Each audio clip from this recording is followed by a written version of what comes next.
మనందరికీ తెలుసు, ఏప్రిల్ నెలలో జరిగిన సమ్మె పరిణామాల అనుకూలంగా ప్రభుత్వము మనకు సానుకూలంగా స్పందిస్తూ మనం ప్రధానమైన 3 అంశాలపై చర్య తీసుకోవడం జరిగింది. దాంట్లో మొట్టమొదటిగా మనకు సంబంధించిన పే స్కేల్ రివిజన్. ఇది మనందరికీ అనుకూలంగా మన ప్రభుత్వము, గౌరవ ముఖ్యమంత్రి గారు మన పే స్కేల్ రివైజ్ చేస్తూ జూలై 1 నుంచి మనందరికీ కొత్త జీతాలు వచ్చే విధంగా మరి డిసిషన్ తీసుకొని ఇంప్లిమెంట్ చేయడం జరిగింది. 3 ప్రధాన అంశాల్లో ఒకటి పే స్కేల్ రివిజన్ కావడము, రెండవది ప్రభుత్వంలో విలీనము, మూడవది అంశము మన యూనియన్ యొక్క పునరుద్ధరణ. సో ఈ 2 అంశాలు ముడిపడి ఉన్న సందర్భంలో క్యాబినెట్ సబ్ కమిటీకి ఈ 2 అంశాలని అప్పచెప్పడము, దీనికి సంబంధించి మరి ప్రక్రియ కూడా స్టార్ట్ కావడం జరిగింది. ప్రభుత్వం యొక్క ఆలోచన ఏంటి అంటే, గవర్నమెంట్లో విలీనానికి సంబంధించి ప్రతి ఒక్క కార్మికుని ఒక అభిప్రాయం సేకరించాలన్న ఉద్దేశంతో దీనికి అనుగుణంగా యూనియన్లు పునరుద్ధరించి ఈ అభిప్రాయ సేకరణలో ఒక భాగం చేసి యూనియన్లని కూడా విలీన ప్రక్రియలో సంబంధించిన కమిటీలో నియమించాలి అన్న ఉద్దేశంతో ముందుకు పోవడం జరుగుతుంది.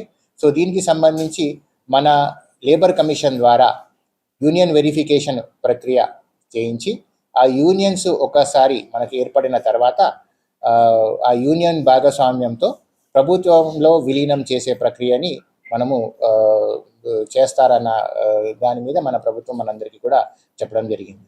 సో మన ఏవైతే మేజర్ డిమాండ్స్ మనం పెట్టామో ఆ మేజర్ డిమాండ్స్ అన్నిటికీ కూడా క్యాబినెట్ సబ్ కమిటీ ద్వారా ఈ 3 డిమాండ్స్, మిగతా డిమాండ్స్ అన్నిటికీ ఈడీస్ కమిటీస్ ద్వారా మనకు వీటిని సాల్వ్ చేయడానికి మరి ప్రభుత్వము చర్యలు తీసుకుంది. మరి దీంట్లో భాగంగా రెగ్యులర్గా మనకు మీటింగ్స్ అవుతూ ఉన్నాయి, ఒకటి సాల్వ్ చేస్తూ ఉన్నారు.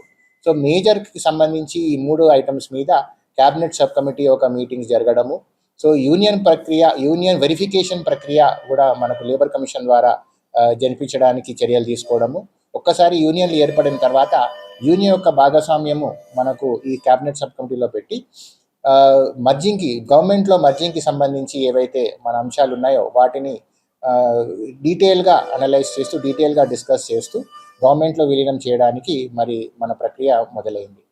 డిపార్ట్మెంట్కి ప్రయోజనాలు అన్నవి, మర్జింగ్ అన్నది ఇంకా ఎగ్జాక్ట్గా ఏ రకంగా చేయాలి అన్న దాని మీద మనము ఇంకా గైడ్లైన్స్ ఫామ్ చేయాలి. కాబట్టి దాంట్లో యూనియన్ భాగస్వామ్యం అంటే వర్కర్ భాగస్వామ్యం చేయడానికి కమిటీ ఏర్పాటు చేస్తున్నారు. సో యూనియన్స్ వచ్చిన తర్వాత ఇవన్నీ కూడా అప్పుడు డీటెయిల్గా వర్కౌట్ చేస్తారు.